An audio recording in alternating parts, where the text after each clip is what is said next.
അസ്സലാമലൈക്കും എല്ലാവർക്കും നമ്മുടെ പുതിയ വീഡിയോയിലേക്ക് സ്വാഗതം. അപ്പോൾ ഇന്നത്തെ നമ്മുടെ റെസിപ്പി അരിപ്പൊടി വെച്ചിട്ടുള്ള നല്ല സോഫ്റ്റ് പാലപ്പമാണ്. അപ്പോൾ നമ്മൾ പച്ചരി വെള്ളത്തിലിട്ട് കുതിർക്കാൻ മറന്നു പോയാലൊക്കെ നമുക്ക് ഈ അരിപ്പൊടി വെച്ചിട്ട് അതുപോലെ തന്നെ നല്ല സോഫ്റ്റായ പാലപ്പം നമുക്ക് ഉണ്ടാക്കിയെടുക്കാൻ പറ്റും. അപ്പോൾ നമുക്ക് അതെങ്ങനെയാണ് ഉണ്ടാക്കുന്നതെന്ന് നോക്കാം. അതിന് മുമ്പായിട്ട് ഒരു കാര്യം കൂടെ, നമ്മുടെ ചാനൽ ആരെങ്കിലും ഇതുവരെ സബ്സ്ക്രൈബ് ചെയ്തിട്ടില്ലെങ്കിൽ താഴെ കാണുന്ന റെഡ് സബ്സ്ക്രൈബ് ബട്ടൺ ഒന്ന് പ്രസ് ചെയ്ത് സപ്പോർട്ട് ചെയ്യണേ. ബെൽ ഐക്കൺ ക്ലിക്ക് ചെയ്ത് ഓൾ എന്ന ഓപ്ഷൻ കൊടുക്കുകയാണെങ്കിൽ ഞാനിടുന്ന എല്ലാ റെസിപ്പികളും നിങ്ങൾക്ക് നോട്ടിഫിക്കേഷനായി കിട്ടുന്നതായിരിക്കും. അപ്പോൾ നമുക്കിനി റെസിപ്പിയിലേക്ക് പോകാം. അതിന് വേണ്ടിയിട്ട് ഞാനിവിടെ ഒരു 1/2 കപ്പ് വെള്ള അവൽ എടുത്തിട്ടുണ്ട്. ഈ അവലിന് പകരം നമുക്ക് 1/2 കപ്പ് ചോറും ചേർക്കാവുന്നതാണ്. അവലായതുകൊണ്ട് ഞാനിതൊന്ന് വെള്ളത്തിൽ കുതിർത്തിയിട്ടാണ് എടുക്കുന്നത്. അപ്പോൾ നമുക്ക് ഈ അവൽ ഈ പാത്രത്തിലേക്ക് ഇട്ട് കൊടുക്കാം. എന്നിട്ട് ഈ അവൽ കുതിർന്ന് വരാൻ ആവശ്യമായിട്ടുള്ള വെള്ളവും കൂടെ നമുക്ക് ഒഴിച്ചു കൊടുക്കാം. ഇതൊരു 2-3 മിനിറ്റൊക്കെ കഴിയുമ്പോഴത്തേക്കും നല്ലപോലെ കുതിർന്ന് വരും. ഇനി നമുക്ക് ഇതിലേക്ക് വേണ്ടത് അരിപ്പൊടിയാണ്. വറുത്ത അരിപ്പൊടി. നമ്മൾ സാധാരണ നൈസ് പത്തിരിക്കും ഇടിയപ്പത്തിനൊക്കെ എടുക്കുന്ന അരിപ്പൊടി തന്നെ എടുത്താൽ മതി. അപ്പോൾ ഈ ഒരു കപ്പിലാണ് ഞാൻ അരിപ്പൊടി അളന്നെടുത്തിരിക്കുന്നത്. ഈ ഒരു കപ്പ് എന്ന് പറയുന്നത് 250 ml ആണ് ഈ കപ്പിൻ്റെ അളവ്. ഇതിൽ ഞാനൊരു 1.5 കപ്പ് അരിപ്പൊടി എടുത്തിട്ടുണ്ട്. അപ്പോൾ നമുക്ക് ഈ മിക്സിയുടെ ജാറിലേക്ക് ഈ അരിപ്പൊടി ഇട്ട് കൊടുക്കാം.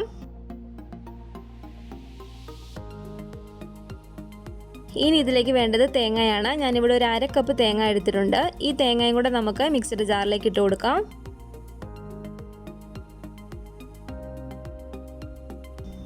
നമ്മൾ നേരത്തെ കുതിർത്തി വെച്ചിരുന്ന അവലാണിത്. അവൽ നന്നായിട്ട് കുതിർന്ന് വന്നിട്ടുണ്ട്. അവലും കൂടെ നമുക്ക് ഇതിലേക്ക് ഇട്ട് കൊടുക്കാം.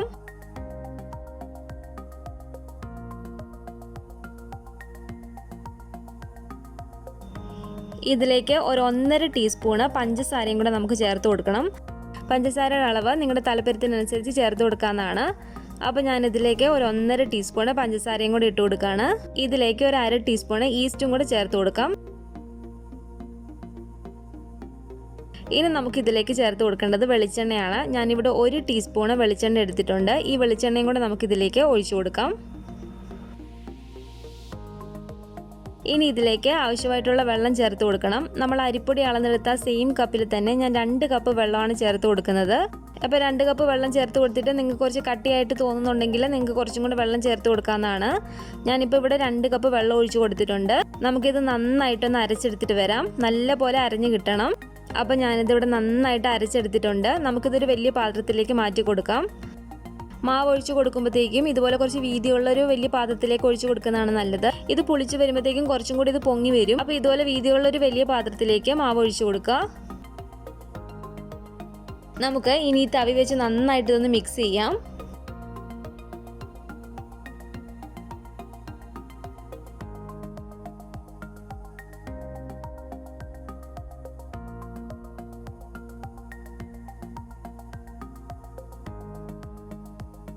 അപ്പോൾ ഇനി നമുക്ക് ഇതൊരു മൂടി വെച്ച് അടച്ചിട്ട് ഇത് പൊങ്ങി വരാൻ വേണ്ടിയിട്ട് നമുക്ക് വെക്കാം. ഒരു 6-7 മണിക്കൂറൊക്കെ കഴിയുമ്പോഴത്തേക്കും ഇത് നന്നായിട്ട് പൊങ്ങി വരും. അപ്പോൾ ഇതൊരു 7 മണിക്കൂർ കഴിഞ്ഞിട്ടുണ്ട്. നമുക്കിത് തുറന്ന് നോക്കാം. അപ്പോൾ നമ്മുടെ മാവ് നല്ലപോലെ പൊങ്ങി വന്നിട്ടുണ്ട്. നമുക്കിതൊന്ന് ഇളക്കി കൊടുക്കാം.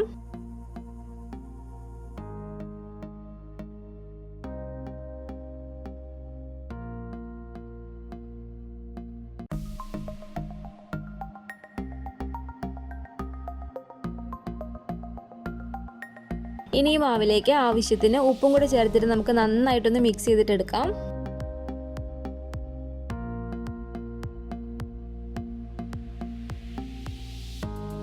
അപ്പം ഞാനിതിവിടെ നന്നായിട്ട് മിക്സ് ചെയ്തെടുത്തിട്ടുണ്ട്. അപ്പോൾ ഇനി നമുക്ക് അപ്പം ചുട്ടെടുക്കാം. ഈ അപ്പച്ചട്ടി ചൂടായിട്ട് കിടക്കാണ്. ഇതിലേക്ക് ഞാനൊരു 2 തവി മാവ് ഒഴിച്ചു കൊടുക്കുകയാണ്.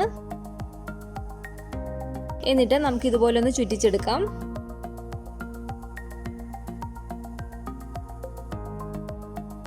ഇനി മൂടി വെച്ച് അടച്ച് തീ ഒന്ന് കുറച്ചിട്ടിട്ട് നമുക്കിത് വേവിച്ചെടുക്കാം. അപ്പോൾ ഇനി നമുക്ക് ഇത് തുറന്ന് നോക്കാം. അപ്പം ഇവിടെ നന്നായിട്ട് വെന്ത് വന്നിട്ടുണ്ട്. നമുക്കിതെടുത്ത് മാറ്റാം. കണ്ടില്ല, നല്ല പെർഫെക്റ്റ് ആയിട്ട് നമുക്ക് പാലപ്പം കിട്ടിയിട്ടുണ്ട്. അപ്പോൾ ബാക്കി മാവും കൂടെ നമുക്കിതുപോലെ ഒഴിച്ച് ചുട്ടെടുക്കാം.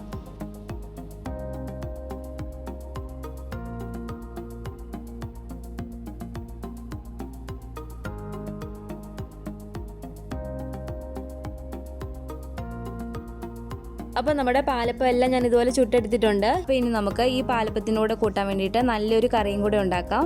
ഈ കുക്കറിലേക്ക് നമുക്ക് കുറച്ച് വെളിച്ചെണ്ണ ഒഴിച്ചു കൊടുക്കാം. ഇതിലേക്ക് ഞാനൊരു 1/2 സവാള ഇതുപോലെ കട്ട് ചെയ്തെടുത്ത് വെച്ചിരിക്കുന്നതാണ്. അതും കൂടെ നമുക്ക് ചേർത്ത് കൊടുക്കാം. എന്നിട്ട് ഈ സവാള നമുക്കൊന്ന് ഇളക്കി കൊടുക്കാം.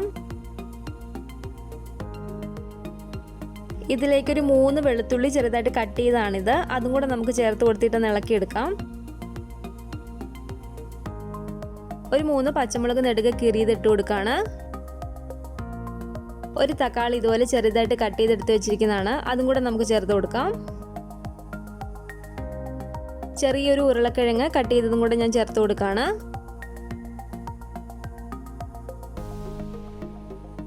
ഇനി ഇതിലേക്ക് നമുക്ക് 1 കപ്പ് ഗ്രീൻ പീസും കൂടെ ഇട്ട് കൊടുക്കാം. എന്നിട്ട് നമുക്കിതെല്ലാം കൂടെ ചെറുതായിട്ട് ഇതൊന്ന് വഴറ്റിയെടുക്കണം. ഇതിലേക്ക് ഒരു 1/4 കപ്പ് ക്യാരറ്റ് ചെറുതായിട്ട് അരിഞ്ഞതും കൂടെ ചേർത്ത് കൊടുത്താൽ നല്ലതാണ്. ഇപ്പം എൻ്റെ കയ്യിൽ ക്യാരറ്റ് ഇല്ലാത്തതുകൊണ്ടാണ് ഞാൻ ചേർത്ത് കൊടുക്കാത്തത്. ക്യാരറ്റ് ഇട്ട് ഞാൻ ഈ കറി വെക്കാറുണ്ട്. അപ്പോൾ നിങ്ങൾക്ക് ക്യാരറ്റ് ചേർത്ത് കൊടുക്കുന്നത് ഇഷ്ടമാണെങ്കിൽ ഒരു 1/4 കപ്പ് ചെറുതായിട്ട് അരിഞ്ഞ ക്യാരറ്റും കൂടി ഇതിലേക്ക് ചേർത്ത് കൊടുക്കാം.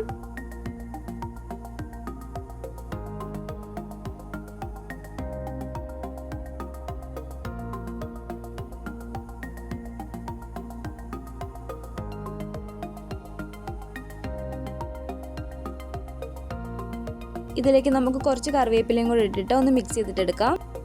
അപ്പോൾ ഇത് ചെറുതായിട്ടൊന്ന് വഴണ്ട് വന്നിട്ടുണ്ട്. ഒരുപാടിട്ട് വഴറ്റണ്ട കേട്ടോ, ചെറുതായിട്ടൊന്ന് വാടി വന്നാൽ മതി.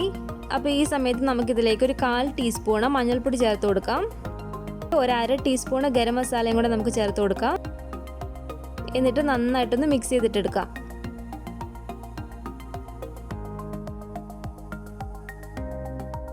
ഇനി ഇത് വെന്ത് വരാൻ ആവശ്യമായിട്ടുള്ള 1 കപ്പ് വെള്ളം കൂടെ ഞാൻ ചേർത്ത് കൊടുക്കുകയാണ്.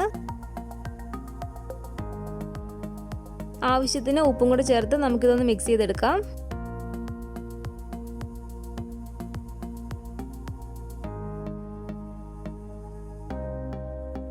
ഇനി നമുക്ക് ഈ മൂടി വെച്ച് അടച്ചിട്ട് ഇതൊന്ന് വേവിച്ചെടുക്കാം.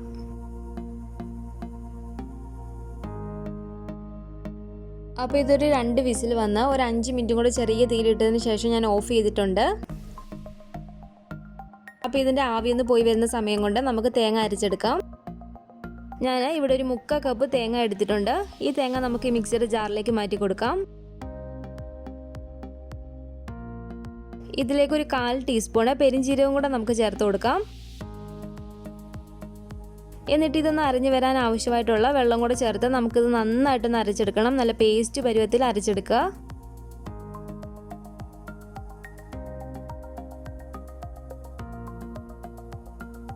അപ്പോൾ ഞാൻ ഇതിവിടെ നന്നായിട്ട് അരച്ചെടുത്തിട്ടുണ്ട്. കണ്ടില്ലേ, ഇതുപോലെ നല്ല പോലെ അരച്ചെടുക്കുക. അപ്പോൾ ഇതിൻ്റെ ആവിയൊക്കെ പോയിട്ടുണ്ട്. നമുക്ക് ഈ കുക്കർ തുറന്ന് നോക്കാം. ഇനി നമുക്ക് ഈ ഫ്ലെയിം ഓൺ ചെയ്ത് കൊടുക്കാം. അപ്പോൾ ഇതിവിടെ നന്നായിട്ട് വെന്ത് വന്നിട്ടുണ്ട്. ഇനി നമുക്കിതിലേക്ക് നമ്മൾ അരച്ചെടുത്തിരിക്കുന്ന അരപ്പ് ചേർത്ത് കൊടുക്കാം.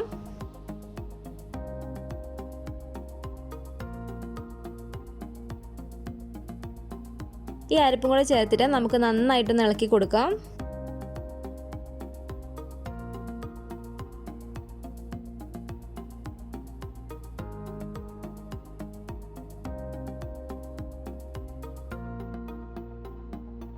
ഇതിലേക്ക് ഞാൻ ഈ മിക്സിയുടെ ജാറിൽ ബാക്കി വന്ന അരപ്പ് കഴുകിയ ഒരു 1/2 കപ്പ് വെള്ളം കൂടെ ചേർത്ത് കൊടുക്കുകയാണ്.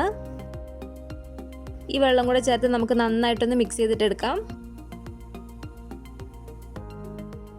എന്നിട്ട് നമുക്കിതുപോലെ ഇളക്കി കൊടുത്തുകൊണ്ട് തന്നെ ഈ കറി നന്നായിട്ടൊന്ന് ചൂടാക്കിയിട്ട് എടുക്കണം. ഇത് തിളച്ച് പോവരുത്, തിളച്ച് പോയാലേ കറി പിരിഞ്ഞു പോവും. അതുകൊണ്ട് നന്നായിട്ട് ഇളക്കി കൊടുത്തുകൊണ്ട് തന്നെ വേണം ഇത് ചൂടാക്കിയിട്ട് എടുക്കാൻ വേണ്ടിയിട്ട്. ഈ കറി നന്നായിട്ട് ചൂടായിട്ട് വന്നിട്ടുണ്ട്. നമുക്ക് ഫ്ലെയിം ഓഫ് ചെയ്ത് കൊടുക്കാം. ഇനി നമുക്ക് ഇതിലേക്ക് വറവിട്ട് കൊടുക്കണം. ഞാൻ ഈ പാനിലേക്ക് കുറച്ച് വെളിച്ചെണ്ണ ഒഴിച്ചിട്ടുണ്ട്. ഇതിലേക്ക് ഒരു ചെറിയ ഉള്ളി കട്ട് ചെയ്തത് ഞാൻ ഇട്ട് കൊടുക്കുകയാണ്. കുറച്ച് കടുകും കൂടെ നമുക്ക് ചേർത്ത് കൊടുക്കാം. ഒരു വറ്റൽമുളക് ഇതുപോലെ കീറിയിട്ടും കൂടെ ഇട്ട് കൊടുക്കുക. കുറച്ച് കറിവേപ്പിലയും കൂടെ ചേർത്ത് നമുക്ക് നന്നായിട്ടൊന്ന് മൂപ്പിച്ചെടുക്കാം.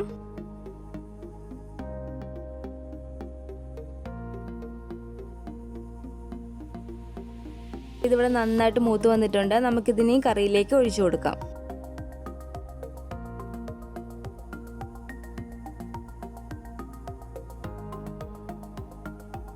അപ്പം നമ്മുടെ നല്ല രുചിയുള്ള ഗ്രീൻ പീസ് കറിയും ഇവിടെ റെഡി ആയിട്ടുണ്ട്. അരിപ്പൊടി വെച്ചിട്ടുള്ള ഈ സോഫ്റ്റ് പാലപ്പത്തിൻ്റെയും ഈ കറിയുടെയും റെസിപ്പി നിങ്ങൾക്ക് എല്ലാവർക്കും ഇഷ്ടപ്പെട്ടെന്ന് കരുതുന്നു. അപ്പോൾ ഇനി നമ്മൾ അരി കുതിർത്ത് വെക്കാൻ മറന്നു പോയാലും അതുപോലെ തന്നെ നല്ല സോഫ്റ്റ് പാലപ്പം നമുക്ക് അരിപ്പൊടി കൊണ്ട് ഉണ്ടാക്കിയെടുക്കാം. അപ്പോൾ ഇതുപോലെ ട്രൈ ചെയ്യാത്തവരെ ഇതുപോലെ ഒന്ന് ഉണ്ടാക്കി നോക്കിയിട്ട് നിങ്ങളുടെ അഭിപ്രായങ്ങളൊക്കെ കമൻറ്റ് ബോക്സിൽ അറിയിക്കുക. നമ്മുടെ വീഡിയോ ഇഷ്ടപ്പെട്ടെങ്കിൽ ലൈക്ക് ചെയ്യുക, നിങ്ങളുടെ ഫാമിലി ഫ്രണ്ട്സൊക്കെ ആയിട്ടൊന്ന് വീഡിയോ ഷെയർ ചെയ്ത് കൊടുക്കുക. പിന്നെ പുതിയതായിട്ട് ആരെങ്കിലും ഈ ചാനൽ കാണുന്നുണ്ടെങ്കിൽ താഴെ കാണുന്ന റെഡ് സബ്സ്ക്രൈബ് ബട്ടൺ ഒന്ന് പ്രസ് ചെയ്ത് സപ്പോർട്ട് ചെയ്യണേ. ബെൽ ഐക്കൺ ക്ലിക്ക് ചെയ്ത് ഓൾ എന്ന ഓപ്ഷൻ കൊടുക്കുകയാണെങ്കിൽ ഞാനിടുന്ന എല്ലാ റെസിപ്പികളും നിങ്ങൾക്ക് നോട്ടിഫിക്കേഷനായി കിട്ടുന്നതായിരിക്കും. ഇൻഷാ അല്ലാഹ് വീണ്ടും നമുക്ക് ഇതുപോലെയുള്ള നല്ല നല്ല റെസിപ്പികളായിട്ട് കാണാം.